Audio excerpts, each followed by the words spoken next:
Hi. So, it's first proper long form video. I did some cooking ones, but they're really badly edited. This is my first book long form video, which I'm really excited for.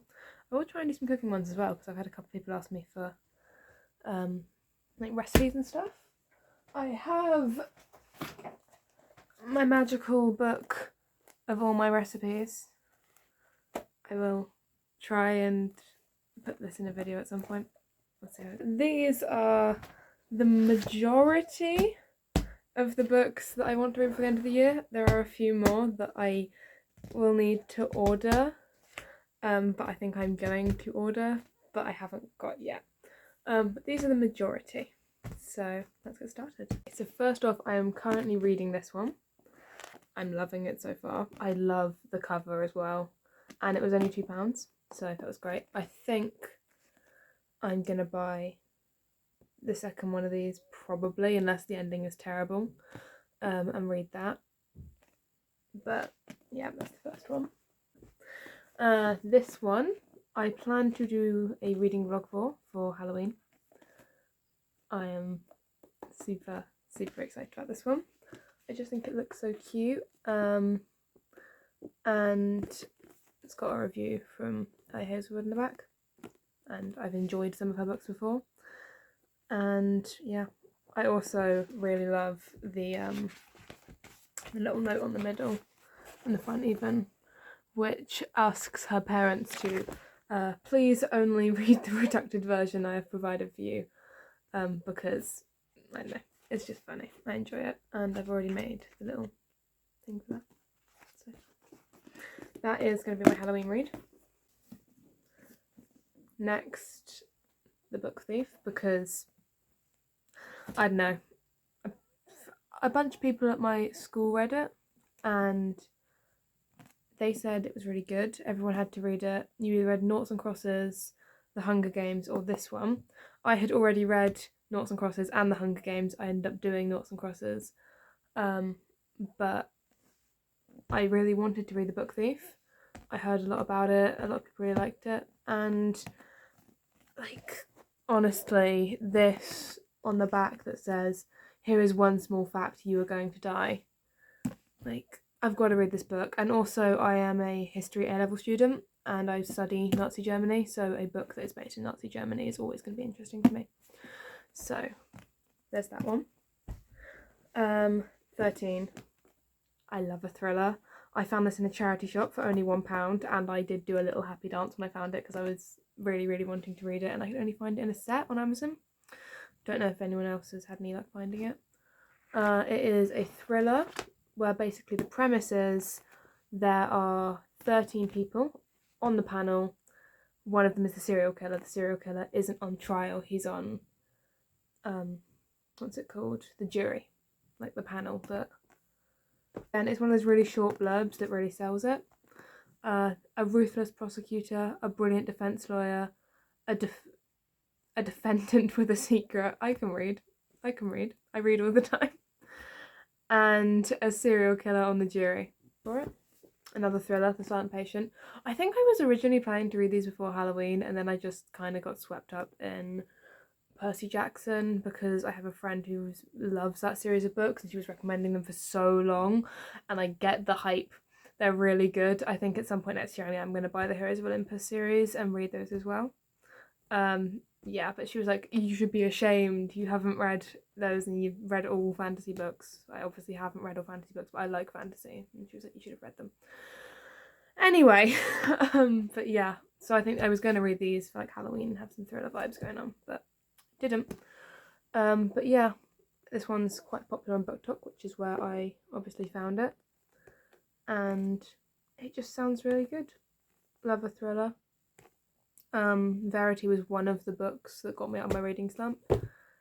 That and ACOTAR, I would say. ACOTAR, Shatter Me, Verity. I had a year-long reading slump and I am out of it because of those books, I would say. So take that as you will. The Night Circus. I have borrowed this from my grandparents. It probably would have been further down my immediate to be read, but they're coming around for Christmas and I need to have read it before then so I can give it back. I am excited about this one. I've heard lots of good things. I read an extract of this in English And one, I loved English, but I don't take it anymore because the colleges didn't offer a course that I wanted to do. I wanted to do creative writing, they didn't have one. But the analysis on this book, on the section we did, I had so much fun. I love analysing books. I wish there was a course like that at my college, but there isn't, unfortunately. So I did science instead. But yeah, I am really, really excited for this one because I remember reading the extract and going to my teacher and being like, what book is that from? Because I need to read it. And she said that it was The Night Circus. So next we have The Love Hypothesis. I am really, really excited for this one. I love a romance. I've heard loads of good things about it. As I've said, I am a science student. I do biology and chemistry A levels. I am in the middle of doing them. Not even, I'm like maths. I probably cut some of this. I can't do maths. I'm part way through my course basically. Love the science, and I love fake dating. My favourite romance book at the moment, as of yet, is Twisted Lies. I know those books are super formulaic, but I love them so much. They are like, sometimes you just need a comforting formulaic book, and I think it's amazing. I really love that book. But yeah, excited for this one. Okay, now this is one of the cases where I know I'm going to end up buying the third one of these, but I bought this one with the intention of reading it, and then I found this one in a charity shop, and I was like, well, I'm going to pick it up because it's only £1, it's cheap.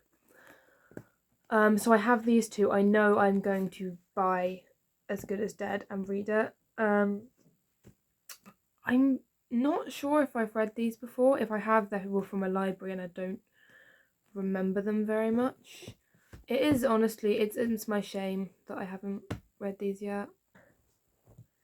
The Dreamland Billionaire series is the last thing that I want to read before the end of the year.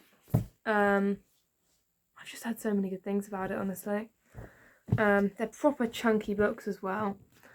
So I'm excited for that. I'm also planning on rereading A Court of Frost and Starlight because I know it's not a Christmas book, but it's giving like Christmassy vibes. The snowball fight scene is my favourite thing ever.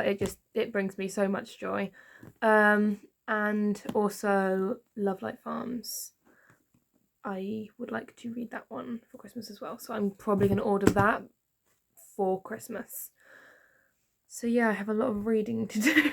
So these are all the books, bar the ones I need to order, that I intend to read before the end of the year. I will let you know how it goes. I feel like it's manageable. Like, we've got a couple of months. October, November, it's nearly the end of October, December. 2 months? I can do that. I can do that. That's fine. it's fine.